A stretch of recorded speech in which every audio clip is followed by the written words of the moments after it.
సచ్చరిత్ర చదివితే నా life change అవుతుందా అంటే 100% లైఫ్ చేంజ్ అవుతుంది. నేను ఎందుకు ఇన్నిసార్లు చెప్తున్నాను అంటే, నేను ఎన్నో మిరాకిల్స్ నా లైఫ్లో చూశాను, నా పేరెంట్స్ లైఫ్లో చూశాను, దాని తర్వాత నా ఫ్రెండ్స్, నేను ఎవరికైతే సజెస్ట్ చేశానో నా ఇన్స్టాగ్రామ్ యూట్యూబ్ ఫాలోవర్స్ అందరికీ కూడా ఎన్నో లైఫ్ చేంజ్ అవటం నేను చూశాను. ప్లస్ నేను షిరిడి వెళ్ళినప్పుడు ఎంతో మంది డిఫరెంట్ టైప్స్ ఆఫ్ ఎక్స్పీరియన్సెస్ అనమాట, ఓన్లీ సాయి సచ్చరిత్ర చదవడం వల్ల. అసలు సాయి సచ్చరిత్ర పట్టుకోవడం కూడా అదృష్టమే అనేది చాలా మందికి అర్థం కాదనమాట. అట్లీస్ట్ ఆ బుక్ మన ఇంటికి రావాలన్నా కూడా మనం ఎంతో పుణ్యం చేసుకోవాలి, అంత పవర్ఫుల్ ఈ సాయి సచ్చరిత్ర. సాయి సచ్చరిత్ర అంటే ఏం లేదు, సాయిబాబా ఆయన లైఫ్లో ఎంతమందికి ఏమేమి మిరాకిల్స్ చేశారని చెప్పేసి, మనకి అన్ని మిరాకిల్స్ కూడా ఏమీ లేవు, కొన్ని మిరాకిల్స్ మనకి సాయి సచ్చరిత్ర బుక్లో ఉంటుంది అనమాట. ఇంకా సాయిబాబా మిరాకిల్స్ అన్ని కూడా రాయాలి అంటే అసలు ఎన్ని గ్రంథాలు, ఎన్నెన్ని థౌసండ్స్ ఆఫ్ బుక్స్ రాసినా కూడా ఆయన మిరాకిల్స్కి అసలు ఇంకా ఒక ఎండ్ అనేది ఉండదు అనమాట.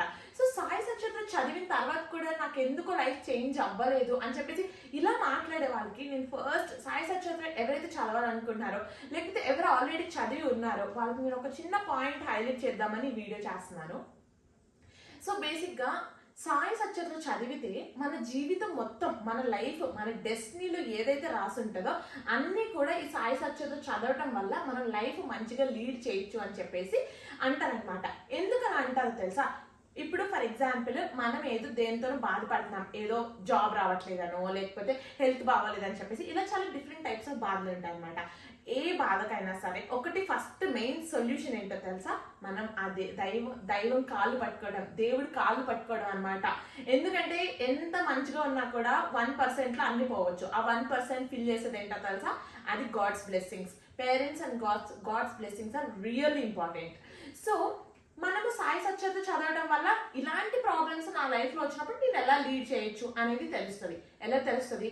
ఎవరో ఒక భక్తుడు ఎవరో ఇలా బాధపడుతూ ఉంటే మనమేమి కొత్త బాధలు ఏం బాధపడట్లే, ఆల్రెడీ ఎప్పుడో ఇన్ని యుగాలుగా ఇన్ని సంవత్సరాలుగా ఎవరి లైఫ్లోనో మనలాంటి ఒక బాధ పడి ఆ బాధని దాటుకొని మంచిగా లైఫ్ లీడ్ చేసిన వాళ్ళు చాలా మంది ఉంటారు. వాళ్ళని చూసి మనం ఇన్స్పైరింగ్ గా తీసుకొని మనం కూడా చేయాలి. అలాంటి ఒక డివోటీస్ ఈ బుక్ లో కూడా అంటే ఎలా అంటే, ఇందులో ఎవరు బాధపడుతున్నారు, ఆరోగ్యం బాగోలేక, జాబ్ రాక, సో వాళ్ళు దేవుడి కాళ్ళు ఎలా పట్టుకున్నారు, వాళ్ళ లైఫ్ వాళ్ళు ఎలా లీడ్ చేశారు, అప్పుడు సాయిబాబా కానీ ఏ దేవుడైనా సరే వచ్చి వాళ్ళని ఎలా కాపాడారు అని చెప్పేసి ఈ బుక్ లో ఉంటది. అప్పుడు మన లైఫ్ లో ఇలాంటి ప్రాబ్లమ్స్ ఎదురైనప్పుడు మనకు అర్థమవుతుంది అనమాట, ఓకే ఫైన్, ఇలాంటి ప్రాబ్లం వచ్చింది, ఇప్పుడు నేను కంగారు పడవసరం లేదు, నేను దైవంతో అంటే సాయిబాబాతో చెప్పుకున్నాను, లేకపోతే శ్రీ గురు దత్తాత్రేయుల వారితో చెప్పుకున్న తర్వాత నా లైఫ్ కైండ్నెస్ అండ్ కంపాషన్తో లీడ్ చేసుకుంటా. అంటే ధర్మంగా నా లైఫ్ నేను లీడ్ చేసుకుంటూ ఉంటాను. ఇలాంటి ఒక ప్రాబ్లం వచ్చినప్పుడు నేను దైవం కాలు పట్టుకున్నప్పుడు ఆ దైవం అంటే ఆ దేవుడు ఖచ్చితంగా మనం ఆ బాధను అనేది తీరుస్తాడు. ఆ నమ్మకం అంత ఈజీగా రావడం, ఆ నమ్మకం ఎప్పుడు వస్తుంది? ఇలాంటి హండ్రెడ్స్ ఆఫ్ మిరాకిల్స్ అంటే సాయి సచ్చరిత్రలో కానీ బాబా గురించి కానీ ఏ దేవుడి గురించి అయినా సత్సంగ్ చేసినప్పుడు మనకు తెలుస్తుంది అనమాట. సో అందుకే సాయి సచ్చరిత్ర చదవడం చాలా ఇంపార్టెంట్ అంటారు. ఎందుకు? ఇలాంటివి మనం లైఫ్ని ఎలా లీడ్ చేయాలి, 2 మార్గాలు ఉంటాయి. భయపడుకుంటూ ఉండటం, ధైర్యంగా ముందుకి ఒక సొల్యూషన్ తీసుకొని సాల్వ్ చేసుకోవటం. సో మనం ఆల్వేస్ ధర్మంగా నడుచుకుంటూ ధైర్యంగా ఎదుర్కోవాలి. అది ఎలా నేర్చుకోవాలి? ఇలాంటి హోలీ బుక్స్, ఇలాంటి స్పిరిచువల్ బుక్స్, పెద్ద ఫుల్ పర్సన్స్, ఇలాంటి పర్సనాలిటీస్ లైఫ్ స్టోరీస్ చదివినప్పుడు దేవుడు ఉన్నాడనే నమ్మకము, ఈ గురువు నాకు దారి చూపిస్తాడనే నమ్మకం వస్తుంది. ఆ నమ్మకం తెచ్చుకోవడానికి మనకి సాయి సచ్చరిత్ర చదవాలి. సాయి సచ్చరిత్ర చదివినప్పుడు మనకు తెలుస్తుంది మన లైఫ్ ఎలా లీడ్ చేయాలని చెప్పేసి. అందుకే ఏదో జస్ట్ నార్మల్గా చదివిన తర్వాత ఓకే ఫైనల్ లైఫ్ చేంజ్ అయిపోద్దని కాదు, చదవాలి, చదువుతూనే ఉండాలి. దాన్ని చదివిన దాన్ని మన లైఫ్లో అప్లై చేసుకుంటూ ఉండాలి.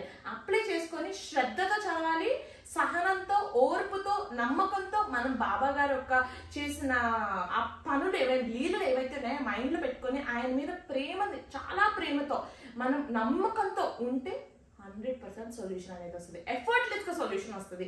ఇట్స్ నాట్ లైక్ నేను ఏదో పెద్ద దీపాలు పెద్ద పూజలు చేస్తానని కాదు, సింపుల్ గా వస్తుంది. కాకపోతే ఆ శ్రద్ధ మనలో ఉంటుంది కదా, ఆ శ్రద్ధను పెంచుకోవడం అనేది చాలా కష్టం.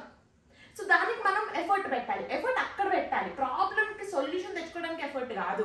సాయిబాబా మీద నీ దేవుడి మీద నా నమ్మకం తెచ్చుకోవడానికి మనం ఆ సచ్చరిత్ర ఎఫర్ట్ అనేది అక్కడ పెట్టాలన్నమాట. సచ్చరిత్ర అనేది అక్కడ చదవాలన్నమాట. సో ఇలాగ సచ్చరిత్ర అనేది మన లైఫ్ని డెస్టినీ చేంజ్ అవుతుంది. అంతేగాని ఓ బుక్ చదవడం కానీ ఏదో లైఫ్ చేంజ్ అయిపోద్ది అనేది కాదు. దాన్ని కరెక్ట్గా అర్థం చేసుకోవాలి, శ్రద్ధతో చదవండి. మీరు 100 సార్లు చదివితే 100 సార్లు 100 డిఫరెంట్ వేస్లో అర్థమవుతుంది. That's a power. ఆ రైటింగ్స్ ఆ నీళ్ళలో అంత హిడెన్ మీనింగ్ ఉంటుంది అనమాట. అసలు ఆ హిడెన్ మీనింగ్స్ ఏంటి, సాయిబాబా ఏం చేశారు అనేది నేను అప్కమింగ్ వీడియోస్లో పెడతాను, తప్పకుండా చూడండి. Thank you so much.